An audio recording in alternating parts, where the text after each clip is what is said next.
है, क्रेज है इस समय उसका। अब कोडिंग स्टार्ट कर दी इसने। अच्छा जी, हाँ। बताओ। उसमें आ रहा था आपको। उसे कहा भाई किसी के लिए कुछ तो छोड़ दे। तो उसने कहा कोडिंग कर लो कहीं से, प्लेसमेंट होगी यहीं से। ठीक है, लिखो what happens when a AC circuit, when AC currents या EMF is connected with a capacitor. सबसे पहली चीज हमें क्या पता होती है, क्या करना होता है बेटा, डायग्राम बनाना होता है।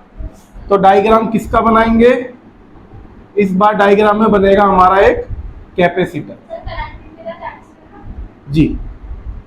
ठीक है, इसको एसी से जोड़ दिए तो क्या होगा, ऐसा ही डायग्राम बनेगा और तो कुछ नहीं है। इसका मतलब क्या है कि इसके जो ये साइन है plus minus minus plus change होते रहते हैं। और अगर ये इंडिया में है तो इसकी जो फ्रीक्वेंसी है, इसकी जो फ्रीक्वेंसी है दैट इज 50 हर्ट्ज। 50 हर्ट्ज का मतलब कि एक सेकंड में इसके जो डायरेक्शन चेंज होगी इस करंट की 50 बार होगी। ठीक है, इंडिया में 50 हर्ट्ज है।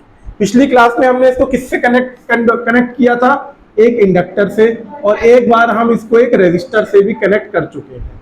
इंडक्टर में जब हमने कनेक्ट किया था तो हमने क्या चीज कंक्लूड करी थी कि इंडक्टर एक डीसी करंट को तो पास करता है, एसी। अच्छा, तो आज हम पढ़ेंगे कैपेसिटर में क्या होता है। तो पहली चीज इसकी क्या हो गई, डायग्राम। दूसरी चीज क्या होती है बेटा इसकी, ईएमएफ। अच्छा, ईएमएफ इसको हमने कितनी दी, हमने इसको कितनी ईएमएफ दी, ईएमएफ अप्लाई कर रहे हैं ना, हमने ईएमएफ अप्लाई करी E is equal to E not sine omega t, जिसमें ई नॉट क्या होती है, हमारी मैक्सिमम ईएमएफ होती है। ठीक है। अच्छा, अब हमें इसमें एक चीज क्या पता है, जब एक कैपेसिटर जुड़ा होता है, क्या हमें ये रिलेशन पता है कि Q is equal to C into V. अच्छा, ये V का क्या काम होता है, V कौन होता है इसमें, पोटेंशियल होता है। और यहाँ पे पोटेंशियल का काम कौन कर रहा है, ये ईएमएफ कर रहा है। तो इसको मैं लिख सकता हूं Q is equal to C into E, ये रिलेशन मैं यहाँ पे सेटअप कर सकता हूं। तो अगर मैं इस रिलेशन के बाद ये कह दूं कि डिफरेंशिएटिंग बोथ द साइड्स, ठीक है, कुल मिला के मुझे थर्ड स्टेप में इसके बाद क्या कैलकुलेट क्या करना है, मुझे करंट कैलकुलेट करना है। तो जो कहानी कर रहा हूं मैं उसकी वजह से कर रहा हूं। ठीक है, तो Q is equal to CE, तो मैं करूंगा differentiating both the sides, we get, दोनों तरफ डिफरेंशिएट करके मुझे क्या मिला, D Q by D T. ठीक है, और D by D T of C into E, where E मुझे पता है वो ये वाला ई है। ठीक है, अगर आप इसको ध्यान से देखो, मैं इसको लिख सकता हूं D Q by D T is equal to D by D T. C क्या है, Q is equal to C V में सी क्या होता है, कांस्टेंट होता है ना, तो वो डिफरेंशिएशन के बाहर आ जाएगा। तो D by D T of E. ठीक है, तो D Q by D T होता क्या है, change in charges per unit time क्या होता है, करंट ही तो होता है।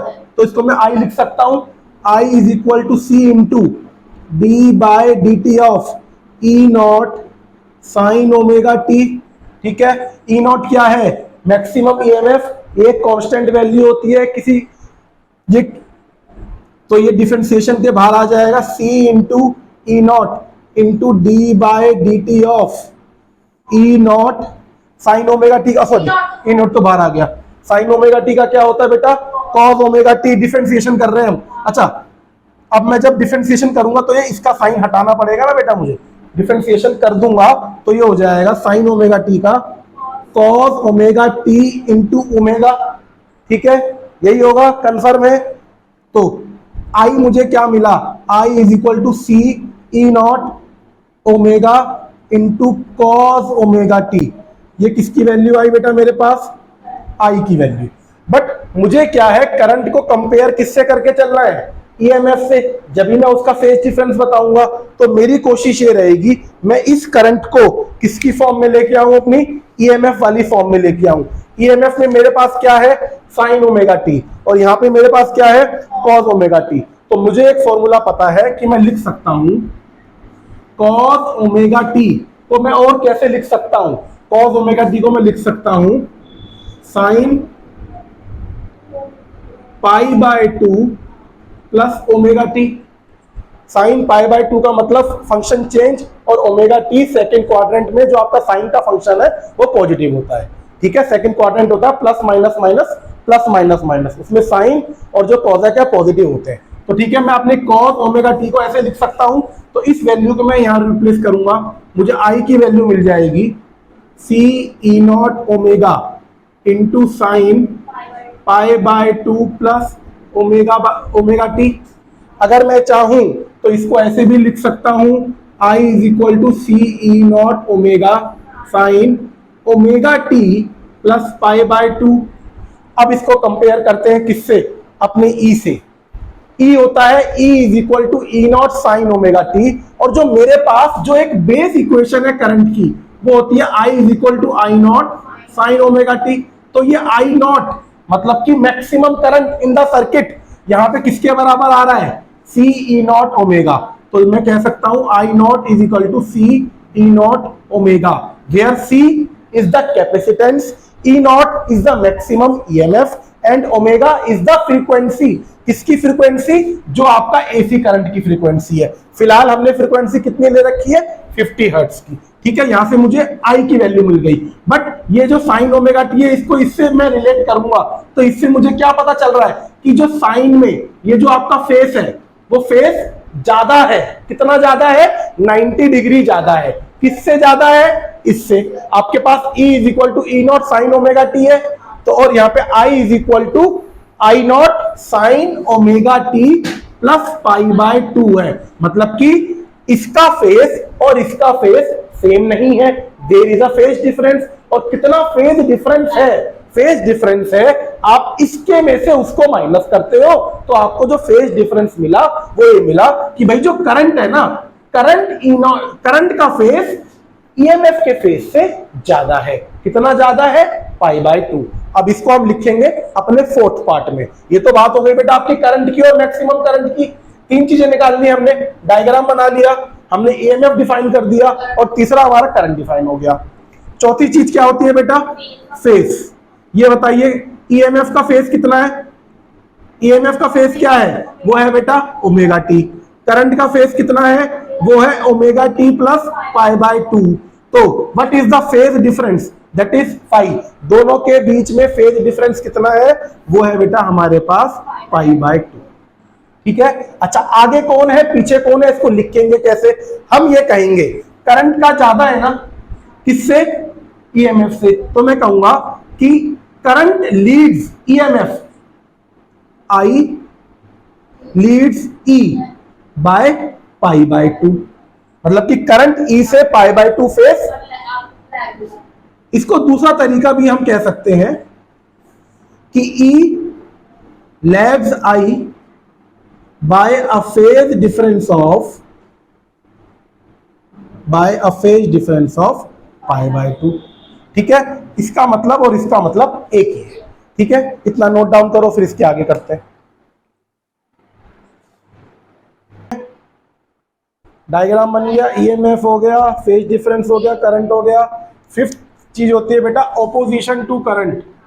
What is the opposition to current, current को ओपोजिशन टू करंट, करंट को अपोज कौन कर रहा है, उसका फॉर्मूला क्या होता है, E not by I not.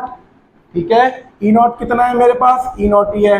I not कितना है मेरे पास, मैंने निकाला होगा कहीं, आई नॉट है सी ई नॉट ओमेगा। तो ई नॉट से ई नॉट गया, तो E not by I not is equal to 1 upon C omega. C क्या है यहाँ पे, कैपेसिटेंस, ओमेगा यहाँ पे क्या है, एंगुलर फ्रीक्वेंसी। तो मतलब ये चीज आपके करंट को रोक रही है, और आपके करंट को रोकती है तो उसको हम कहते हैं रिएक्टेंस। पिछली बार में हमने कौन सी रिएक्टेंस की बात करी थी, इंडक्टिव रिएक्टेंस, क्योंकि वो किसकी वजह से थी, एक इंडक्टर की वजह से थी। आज हमारी जो ये रिएक्टेंस आई है किसकी वजह से है, कैपेसिटर की वजह से।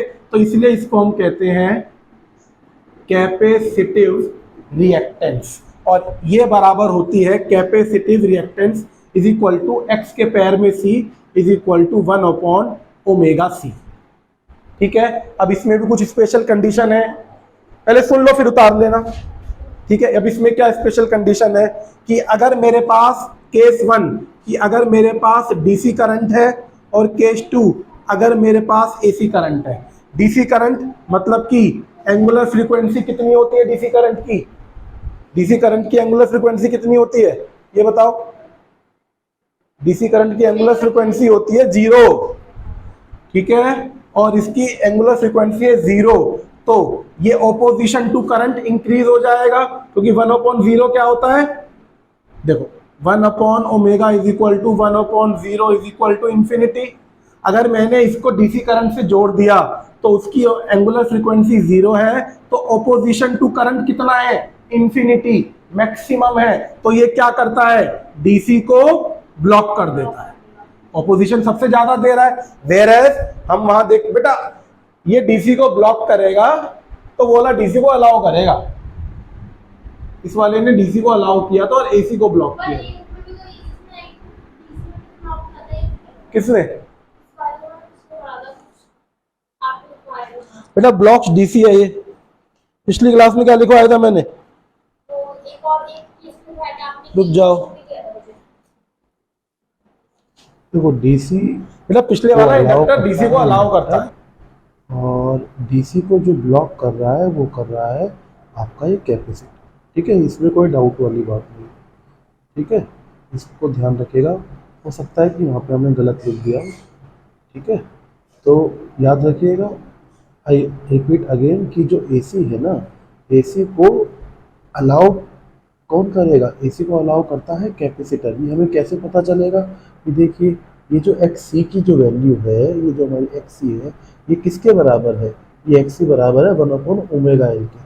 और अगर हमारी फ्रिक्वेंसी बढ़ेगी तो आपका क्या है? अपोजिशन टू करंट डिक्रीज हो जाएगा, और अपोजिशन टू करंट डिक्रीज हो जाएगा, यही तो हम चाहते हैं। और कौन से करंट को अपोज कम मिल रहा है? एसी करंट को अपोजिशन कम मिल रहा है। तो हम ये कह सकते हैं कि अगर आप अपने सर्किट में एसी सप्लाई जोड़ोगे तो वो एसी को अलाउ कर देगा, ठीक है।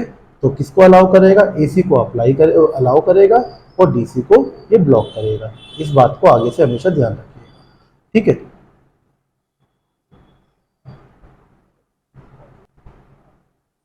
अब देखिए, अब हम उसका अपना 6th पॉइंट देखते हैं। 6th पॉइंट में हमारे पास क्या होते हैं? वेव डायग्राम होते हैं और फेजर डायग्राम होते हैं। बट इसमें हम क्या करेंगे? पहले कोशिश ये करेंगे कि पहले इसका एक फेजर डायग्राम बना लें, ठीक है। अच्छा, अब ये फेजर डायग्राम हम इसलिए बना रहे हैं कि सो दैट कि हमें जो ये हमारा ई नॉट वेक्टर है और जो ये आई नॉट वेक्टर है, इसके बारे में पता चल जाए। अच्छा, अगर मैं आपसे कहूँ कि आप आई नॉट की कर वैल्यू निकालो, तो आई नॉट की वैल्यू क्या हो जाएगी? आई नॉट की वैल्यू हो जाएगी E not divided by 1/cm omega. और ये 1/cm ओमेगा क्या है? ऊपर जाके मल्टीप्लाई हो जाएगा, it will become C omega into E naught. ये मुझे क्या दे रहा है? मैक्सिमम करंट दे रहा है। अच्छा, कोई भी चीज मेरी ई नॉट में मल्टीप्लाई होगी तो इसका मतलब वो चीज में इजाफा होगा, वो चीज बढ़ेगी। तो यही चीज हम यहाँ पे बता रहे हैं कि अभी जो हमने बाकी दो केस करे हैं उसमें क्या था? ई नॉट आपका रिड्यूस हो रहा था, आई नॉट आपका रिड्यूस हो रहा था। बट इस केस में जो ई नॉट है वो आपका कम है as compare to I naught. Inductor में क्या था? इंडक्टर में जो आपकी इंस्टेंटेनियस ई की वैल्यू थी और वो जो आपके करंट की जो वैल्यू थी उसमें ईएमएफ की वैल्यू ज़्यादा थी उस पर्टिकुलर फेस में, ठीक है। यहाँ पे हम देखेंगे कि जो ईएमएफ की वैल्यू है और करंट की वैल्यू है, सेम फेस में जो आपका करंट ज़्यादा होगा, क्योंकि इसमें करंट की वैल्यू में कुछ मल्टीप्लाई हो रहा है, जो कि हम सामने रिलेशन में देख सकते हैं, जो कि है सी ओमेगा ई नॉट, ठीक है। अच्छा, अब मैंने देखो यहाँ पे जो छोटा वेक्टर बनाया है वो ई नॉट बनाया है, उसका फेस ओमेगा टी है। और ये चीज हमने ऊपर करंट की इक्वेशन से देख लिया कि करंट और आपके ईएमएफ में 90 का फेज डिफरेंस है। तो अब जो मैंने आई नॉट बनाया है वो बड़ा बनाया है, और वो बड़ा इसलिए बनाया है क्योंकि आपका आई नॉट बड़ा है और उसकी जो वैल्यू है, ये जो कंप्लीट फेस है करंट का, तो करंट का फेस क्या है? 90 डिग्री ज्यादा है, किससे? आपके ईएमएफ से। तो इसको हम लिखेंगे ओमेगा टी प्लस π/2, और ये आपके इंस्टेंटेनियस करंट की वैल्यू है। और यही बेटा हमारा फेजर डायग्राम होता है। फेजर डायग्राम की खास बात ही यही होती है कि वो हमें करंट की, ईएमएफ की फेस बताता है और उसकी पर्टिकुलर लोकेशन बताता है। वो ये भी बताता है अगले पल करंट बढ़ेगा या ईएमएफ बढ़ेगा, करंट कम होगा या ईएमएफ कम होगा, और वो हमें कुल मिला के उसका फेस डिफरेंस भी दे देता है, ठीक है। अब जैसे कि अब हम इसमें आगे देखेंगे, जो हमारे पास जो अब इसका नेक्स्ट 7th पॉइंट है बेटा, वो है इसका वेव डायग्राम। वेव डायग्राम ये देखिए बेटा, जब भी हम अपना इसका वेव डायग्राम बनाएंगे, हम क्या करेंगे, इसमें ईएमएफ और करंट को लेंगे वाई एक्सिस पे, और आपके एक्स एक्सिस पे टाइम को लेंगे। ठीक है, तो वही हम इसमें यहाँ पे दोबारा कर रहे हैं कि अपने करंट और ईएमएफ को ले रहे हैं। अच्छा, ईएमएफ को सबसे पहले हम बना रहे हैं E equal to E not sine omega t से। जब हम ड्रॉ कर रहे हैं तो देखिए हम क्लियरली इसमें एक चीज़ देख पा रहे हैं कि ईएमएफ के लिए हमने वही चीज़ ली है, वही पीक ली है कि वो 90 के फेस पे आके मैक्सिमम हो पा रहा है। अच्छा, अब हम इसको अगर कंपेयर करें अपने करंट से, आप ये देखिए कि करंट जब ईएमएफ 0 डिग्री है, जब ईएमएफ 0 है सॉरी, और उसका फेज 0 डिग्री है, तो अगर उसी वैल्यू को मैं करंट में डालूं तो आप देखिए करंट के फेज में 90 डिग्री का इजाफा है। तो अगर ओमेगा टी की वैल्यू 0 ईएमएफ में है और वही ओमेगा टी की वैल्यू मैं करंट वाली इक्वेशन में डालूं, तो आपको ये दिखाई देगा कि ओमेगा टी तो 0 है, but I is equal to I naught sine pi by 2 हो जाएगा।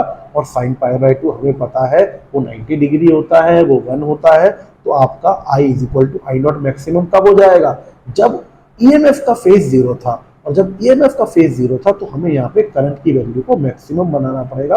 और करंट की वैल्यू, जैसे कि मैंने अभी फेजर डायग्राम में भी बताया था कि करंट की वैल्यू मैं ईएमएफ की वैल्यू से ज़्यादा ले रहा हूँ, क्योंकि करंट की वैल्यू में कुछ मल्टीप्लाई हो रहा है। ये चीज़ मैं भी आपको थोड़ी देर पहले भी बता ही चुका हूँ। तो यहाँ पे अब हम इसको अलग अलग फेज पे, जिस फेज पे ईएमएफ 0 था उस फेज पे आपका करंट मैक्सिमम हो जाएगा, जिस फेज पे आपका करंट 0 था उस फेज पे ईएमएफ मैक्सिमम हो जाएगा। अच्छा, इस बात का इसमें हमें जब बनाएंगे, इस बात का ध्यान देना है कि जो करंट है, करंट पहले डेवलप हो रहा है एज कंपेयर टू ईएमएफ, क्योंकि करंट और ईएमएफ में जो हमारा फेज डिफरेंस है वो 90 का है। और ये चीज हमने देख ली कि जो करंट है, current is leading EMF bye a phase of 90। और इसको हम यहाँ पे क्लियरली ड्रॉ कर पाएंगे और इसको ध्यान से देखेंगे। पीक का ध्यान हमें इस पे ध्यान से देना है।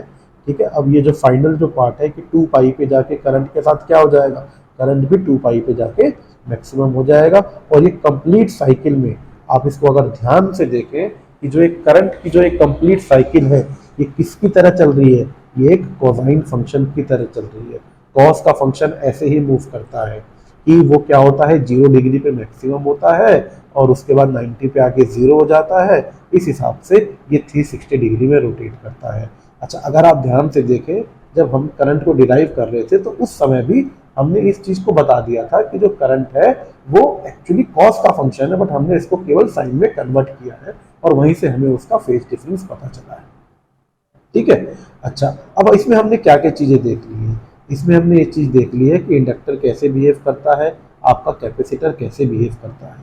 ठीक है, अब जैसे जैसे हम आगे बढ़ेंगे हमें ये पता चलेगा कि इंडक्टर में और कैपेसिटर में अगर हम उसको इकट्ठा जोड़ देंगे, एक RLC सर्किट बना देंगे, तो आपका जो ये रिएक्टेंस है ये कम होता है, बढ़ता है, या कुछ और इसमें वेरिएशन आती है। ठीक है, तो इसको अब हम इसको आगे चेकआउट करेंगे।